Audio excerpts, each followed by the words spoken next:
Olá, que alegria estar aqui com você. Seja muito bem-vindo ao canal do YouTube da Comunidade Encontro. Nós temos como objetivo aqui nesse espaço compartilhar as nossas reflexões semanais que acontecem no contexto das nossas séries de mensagens. Então, não se esqueça de compartilhar as nossas reflexões com seus amigos e familiares e também a se inscrever aqui no nosso canal. Eu quero também convidar você que mora aqui na região da Grande Florianópolis, venha estar com a gente aqui presencialmente. Nós sempre nos encontramos no Centro Empresarial Terra Firme, no Auditório Ático, logo atrás do Shopping Itaguaçu. Então, para mais informações, siga também o nosso canal do Instagram, @EncontroComunidade. Nós estamos na terceira semana da série Queremos Justiça.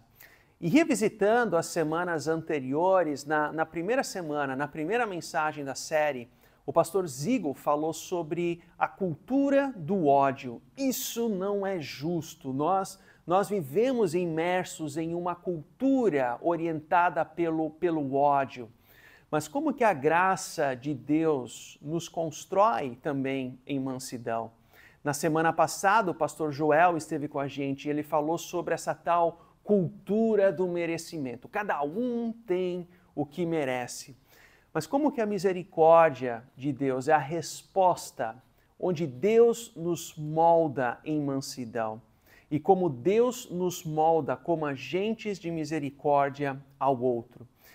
E hoje nós falaremos a partir dessa temática, olho por olho, como é viver numa cultura da vingança, tal qual nós vivemos hoje. O fato é que todos nós temos sede por justiça. Isso é bom, isso é necessário, isso é natural, mas a pergunta é: como nós fazemos isso?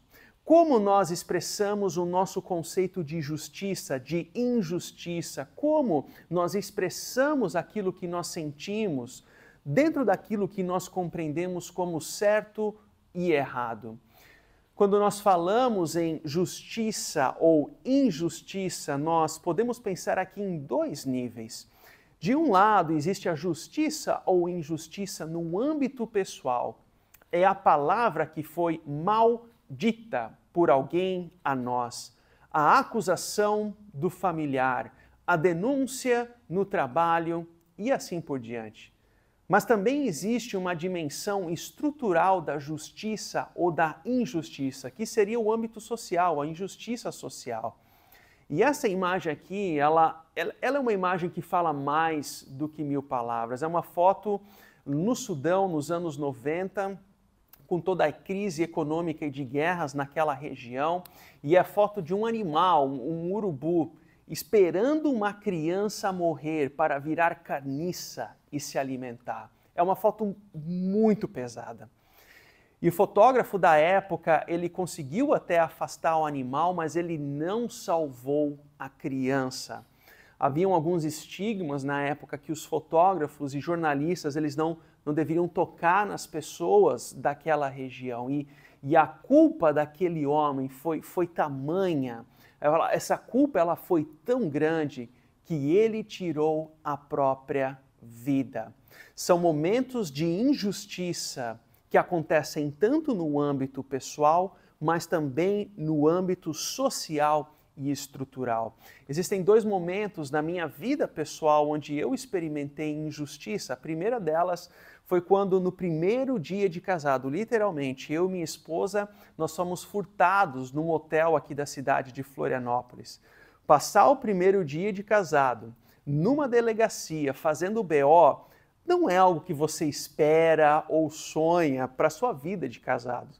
Mas eu lembro até hoje das palavras da delegada. Ela dava risadas com essa situação e ela disse: serve como alento.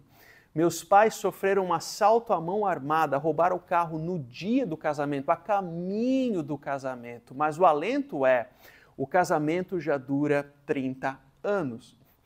A nossa segunda situação foi quando nós alugamos uma casa via imobiliária e na primeira semana dentro dessa casa nós descobrimos que aquela casa ela estava sendo leiloada num leilão extrajudicial e nós não fomos informados deste imbróglio de antemão. Longa história curta, após 3 meses nessa casa, nós tivemos que procurar às pressas um novo local e foi muito difícil encontrar esse espaço com 2 crianças pequenas, com desafios na área da saúde. Nós de fato encontramos um outro local que nos atendeu às nossas necessidades, mas veja, foi um processo que gerou muita dor, um processo que gerou muita angústia, um processo que gerou muito estresse. Naturalmente, nós fomos buscar os nossos direitos em relação a isso, e no final do ano passado, em dezembro, foi realizada a audiência do caso, 4 anos depois. E ali na audiência, quando tudo já estava encaminhado, juridicamente falando, o proprietário da casa, que estava do outro lado da mesa, naquela audiência, ele olha para mim e ele pede perdão. Perdão pelo mal que ele havia cometido a mim, perdão ao mal que ele havia cometido também à nossa família. Eu ali, naquele momento, ainda estava em silêncio, tentando processar tudo o que estava acontecendo, mas numa fração de segundo, eu olho para a juíza do caso e percebo lágrimas caindo dos olhos dela, com aquela atitude, emocionada com a atitude daquele homem. Mas perceba, durante 4 anos, quando eu lembrava desse homem, a saliva descia seca na minha boca.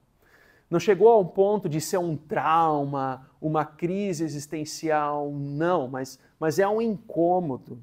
É a realidade do ser humano, quando, no fundo, o que nós queremos é devolver a injustiça na mesma moeda. Eu lutei contra o meu coração. O meu coração queria algum tipo de vingança, algum tipo de retaliação. O meu coração queria revidar. Olho por olho, dente por dente. Mas perceba que nessas minhas 2 histórias, a injustiça ela foi restabelecida. A injustiça foi restaurada e que bom que Deus permitiu com que tivesse esses reparos materiais. Mas a pergunta é, e quando a justiça não vem? E quando o mal permanece? Qual é a nossa postura? Qual é a nossa atitude? No mundo antigo, existia a chamada lei do talião, ou lei idêntica, lei da reciprocidade, do mesmo rigor, da mesma pena. É uma lei presente no Antigo Testamento, mas que ao mesmo tempo é muito antiga, é anterior à lei de Moisés, presente também em outras culturas. A lei do talião era um princípio de justiça que estabelecia uma punição equivalente ao dano causado. Então, se alguém quebrasse o braço de outra pessoa, a punição seria ter o braço quebrado. Se o furto, se era furtado algo de alguém, era necessário restituir também o mesmo valor. Qual era o problema aqui? A lei, ela era, entre aspas, justa aos olhos humanos, mas ela gerava ciclos de retaliação. Um dano causado gerava uma retaliação, que gerava outro dano causado, que gerava uma nova retaliação, ou seja, era um cabo de guerra. O problema aqui não era o uso jurídico dessa lei, mas sim o coração humano. O foco era o castigo, não a restauração do outro. O foco é a retaliação, não o recomeço, não o perdão, não a reconciliação. E isso está muito vivo hoje também nos nossos dias. É quando eu preciso ter a última palavra. Se alguém me ignora, então eu vou ignorar também. Se eu não gosto de algo na empresa, no escritório, na organização onde eu estou atuando, então eu vou fazer corpo mole. A lei do talião, ela está presente também dentro dos nossos corações. É quando nós somos, aos olhos da sabedoria bíblica, os agentes da injustiça. Pois bem, nos tempos de Jesus, não existia mais a aplicação jurídica da lei do talião. Mas pessoas se utilizavam deste princípio, que era um princípio cultural conhecido na época, para se vingar dos seus adversários.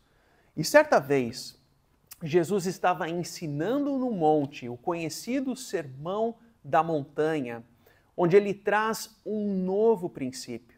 O princípio de extrapolar a lei. Não mais o ciclo da retaliação, mas sim o princípio de extrapolar a lei. Ou seja, ir além do que a lei ensina.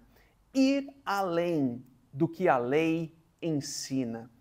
E assim ele diz em Mateus 5:38 seguintes: vocês ouviram o que foi dito, olho por olho e dente por dente, lei do talião. Uma lei presente não apenas no Antigo Testamento, vale rememorar, mas também presente em outras culturas. Mas a partir de agora ele traz um novo significado. Mas eu lhes digo, não resistam ao perverso. Resistir ao perverso. O que quer dizer isso? Jesus não está dizendo aqui para nós sermos passivos diante do mal, passivos diante da injustiça, mas sim para não responder ao mal com o mesmo tipo de mal, o ódio com o mesmo tipo de ódio, a ofensa com o mesmo tipo de ofensa. O convite aqui de Jesus é para romper com o ciclo de violência, com o ciclo da retaliação. E para explicar isso, Jesus faz o uso de 3 imperativos sobre o como. Como romper com o ciclo da retaliação, da vingança e da violência. O primeiro imperativo é: se alguém o ferir na face direita, ofereça-lhe também a outra. A nossa tendência ao ler essa passagem é interpretar de forma literal, ou seja, fisicamente falando, mas a aplicação aqui ela é muito mais ampla do que isso. Quando alguém te ofende em palavras, quando alguém te ofende diante de insultos, o convite aqui é não devolver a agressão. Não responda a um insulto com um outro insulto. O segundo imperativo que Jesus traz é: e se alguém quiser processá-lo e tirar-lhe a túnica, deixe que leve também a capa. No mundo judaico do primeiro século, as pessoas geralmente usavam 2 peças de roupa: a túnica, que era a roupa mais íntima que a pessoa tinha, e a capa, que era utilizada para dormir. A túnica era mais íntima, mas a capa era mais importante. Então Jesus aqui, ele não está incentivando que alguém abra mão de tudo que tenha literalmente. Ele está fazendo ou se utilizando aqui de uma hipérbole, como seria dito na gramática, ou seja, um exagero intencional para ensinar algo profundo. E o ensino é: renuncie à contenda, mesmo que aquilo lhe custe o que há de mais importante para você. Sabe aquela discussão que não para? Sabe quando eu não posso ficar sem dar a última voz, a última palavra? Sabe quando eu preciso deixar o último comentário no WhatsApp da família? Sabe aquela briga política que não leva a lugar nenhum? Jesus inverte a lógica do nosso calor da emoção. O terceiro imperativo que Jesus apresenta é: se alguém o forçar a andar 1 milha, vá com ele 2. Essa era uma lei onde um soldado romano ele poderia pegar um judeu qualquer na rua e dizer assim: carrega nas costas as minhas coisas, e assim aquele judeu deveria fazer por 1 milha, cerca de 1,5 quilômetro. O princípio que Jesus traz aqui é: ajude além daquilo que é pedido, fazer mais do que é exigido, a entrega com qualidade, a ajuda com responsabilidade, servir com responsabilidade.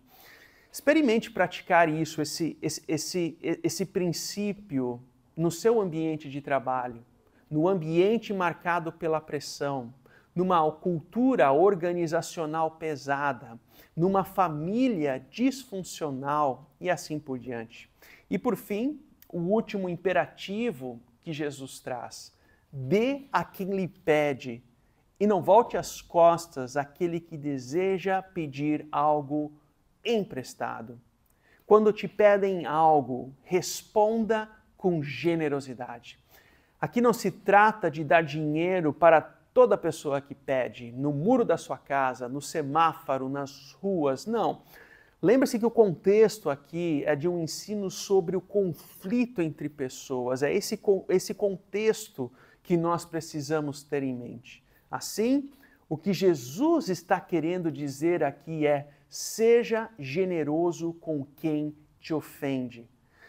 Ao invés de você querer esfregar a boca com veneno e dizer: eu vou devolver para essa pessoa o que ela merece. Essa pessoa vai me esperar. O que Jesus está ensinando aqui é o princípio do amor ao inimigo. No meu período de estudos, de doutorado, eu estudei com um professor do Líbano, muçulmano, convertido à fé cristã, e ele lecionava na Universidade de Beirute. E certo dia ele participou de uma conferência na universidade, onde uma das palestras era sobre a visão cristã do amor ao inimigo, alguma coisa nessa linha. Esse tema, essa palestra foi algo assim tão distinto na cosmovisão desse homem, pensar no amor ao inimigo. Aquilo foi um choque tão grande para ele, algo tão fora da lógica do pensamento, tanto que ele andava com uma faca exposta no cinto, porque ele foi ensinado a matar o inimigo, a se mover contra o inimigo, não amar o inimigo. Aquilo foi algo tão fora do seu pensamento, daquilo que ele foi ensinado, que ele experimentou a conversão pela graça de Deus naquele dia. Perceba, o princípio de extrapolar a lei, de amar o inimigo, fez com que um muçulmano radical conhecesse a graça de Deus. Mas nós, no nosso contexto, muitas vezes, nós confundimos evangelho com ideologia política. Justificamos com o evangelho as nossas agressões nos grupos de famílias, nas postagens, nas conversas com pessoas ao nosso redor. Mas e aí? E quando a justiça não vem? E quando o dinheiro roubado não é restituído? Quando aquela pessoa que te passou por cima, ela continua a prosperar. Quando o candidato que você votou não ganha eleição, ou quando ele ganha, mas não cumpre com o seu papel, qual é a nossa reação em relação a isso? Com os que estão ao nosso redor. E aqui nós estamos numa intersecção. Ou nós agimos e respondemos a isso com a lei da retaliação, olho por olho, dente por dente, ou nós confiamos em Deus, que é soberano e que sabe todas as coisas. Um exemplo, em 1981, na Praça de São Pedro, em Roma, o Papa João Paulo II sofre um atentado onde um homem atira nele. E o Papa fica gravemente ferido, mas sobrevive. 2 anos depois, em dezembro de 1983, o Papa pessoalmente visitou esse homem na prisão e o perdoou pelo atentado. Perceba que com todos os distanciamentos e proximidades teológicas que nós tenhamos com o Papa, que não é o caso agora, apenas observe essa cena, a beleza do perdão. No âmbito civil, e isso é muito importante se mencionar, aquele homem ficou preso por cerca de 29 anos ao total. Na justiça civil, ele pagou. Mas o perdão rompe um ciclo. o ciclo da vingança, o ciclo da retaliação, o ciclo do olho por olho, dente por dente. Como eu e você lidamos com as injustiças? Como eu e você lidamos com a opinião diferente, da pessoa que pensa diferente de nós? Como é viver nesse mundo de polarização há um ano das eleições, onde cada um quer provar que está certo ao outro? E com isso eu trago um alerta. De acordo com essa reportagem da revista Veja, a ruptura é um nicho de mercado.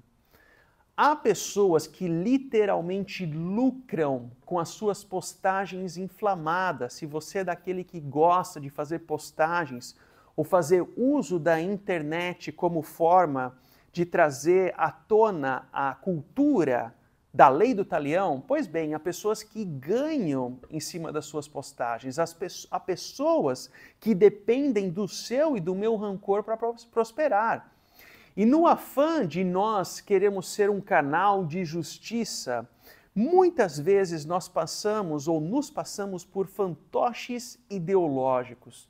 É a cultura da vingança que faz com que eu e você venhamos a consumir o youtuber do momento. Eu e você, a gente precisa causar para ter atenção. Nós precisamos, entre aspas, lacrar para ter visibilidade. Quanto pior, melhor. Mas qual que é o papel da igreja dentro disso tudo? A igreja deveria ser o único local onde o da direita e o da esquerda, eles sentam lado a lado e refletem juntos, em uma só mente e coração, na mesma palavra, na mesma mensagem, no mesmo propósito. A igreja é o único local da sociedade onde um jovem senta ao lado do idoso e juntos cantam a mesma música de adoração. A igreja é o único local, ou deveria ser, da sociedade onde o empresário e o sem-teto participam juntos da mesma ceia do Senhor. É muito fácil ser religioso no Brasil. O difícil é perdoar o ofensor. O difícil é romper com as nossas pequenas e grandes vinganças. Mas como princípio prático para as nossas vidas, 7 dicas para não destruir amizades, de acordo com a revista Forbes. Em primeiro lugar, evite postagens extremistas. De acordo com a reportagem, a postagem extrema e ofensiva afasta não somente quem discorda de você, mas também os que viriam a concordar também. Olha que interessante. Esteja sempre disposto a ouvir. Não faça ataques pessoais. E aqui existe uma diferença entre discordar daquilo que se defende com discordar com ou não apoiar a dignidade da pessoa. São coisas distintas. Eu lembro de professores no doutorado que se gladiavam em artigos, eles eram inimigos teológicos, por assim dizer, mas na hora do almoço eles estavam juntos, rindo da mesma piada, da mesma conversa. Uma coisa é uma coisa, outra coisa é outra coisa, como diria o comentarista esportivo. 4. Não diga que possui todas as respostas. Parece óbvio, mas nós não sabemos tudo o que imaginamos saber. 5. Saiba onde você está antes de fazer piadas. Piadas que desconstroem, que ofendem o caráter, que diminuem o outro. 6. Responda com tato, não com sagacidade. Responda de forma ética, responda de forma educada, ser um gentleman, de contato com as pessoas e de forma ética e educada com aqueles que nós dialogamos. E por fim, demonstre boas intenções, comentários construtivos e não aqueles que venham a denegrir o outro. O compromisso de Deus não é com a minha e com a sua agenda ideológica política. O compromisso de Deus é com a agenda do reino de Deus. E o reino de Deus é justiça, paz e alegria. Isso não significa dizer que nós não tenhamos ou não devamos ter uma ação também de justiça e ação social na sociedade. Nós vamos falar mais sobre isso na semana que vem. Mas Deus não se alinha a partidos. Ele se alinha ao propósito do seu reino. E a nossa esperança está naquilo que Abacuque diz. Mesmo não florescendo a figueira, mesmo não havendo uvas nas videiras, mesmo falhando a safra de azeitonas, não havendo produção de alimento nas lavouras, nem ovelhas no curral, nem bois nos estábulos, mesmo se a injustiça prevalece, mesmo se as minhas opiniões não surtem efeito, mesmo se o candidato que eu votei não se aleja, mesmo, Abacuque continua dizendo, ainda assim, eu exultarei no Senhor. E dois verbos aqui são importantes, exultar e se alegrar. Eu exultarei no Senhor e me alegrarei no Deus da minha salvação. Alegria, alegria, alegria numa cultura da vingança. O Senhor soberano é a minha força. Eu gostaria de encerrar aqui essa nossa reflexão com um vídeo, mas no fim nós retornamos para um fechamento. Pode perder o ano, pode perder tudo, mas não pode perder pro Corinthians. Ultimamente o Corinthians, mesmo com um investimento bem inferior ao do Palmeiras, é um time muito superior.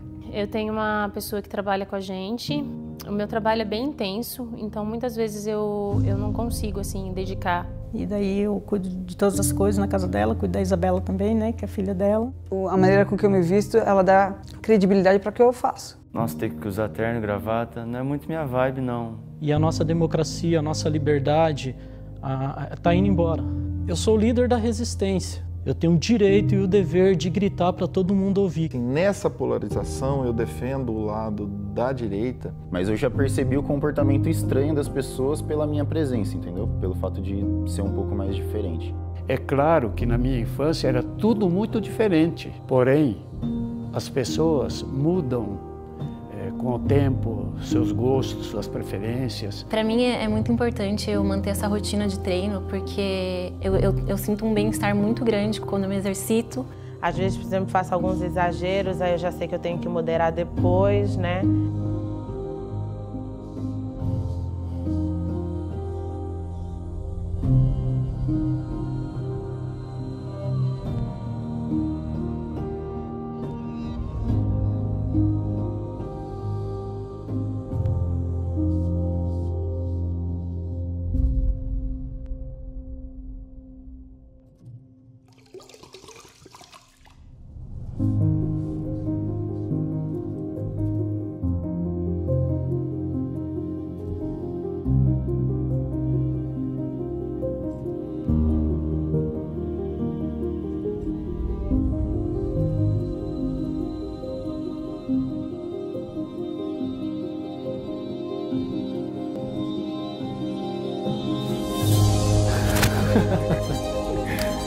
E aí, cara?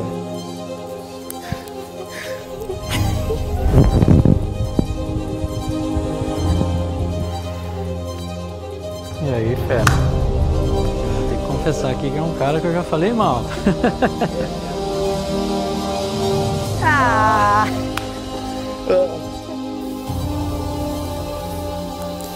Prazer, Kaique.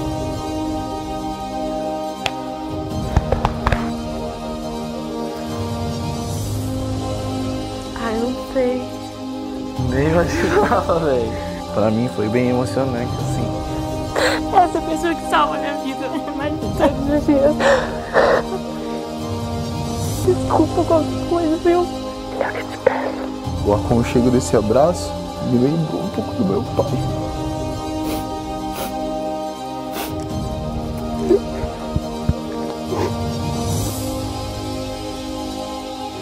Um abraço de coração.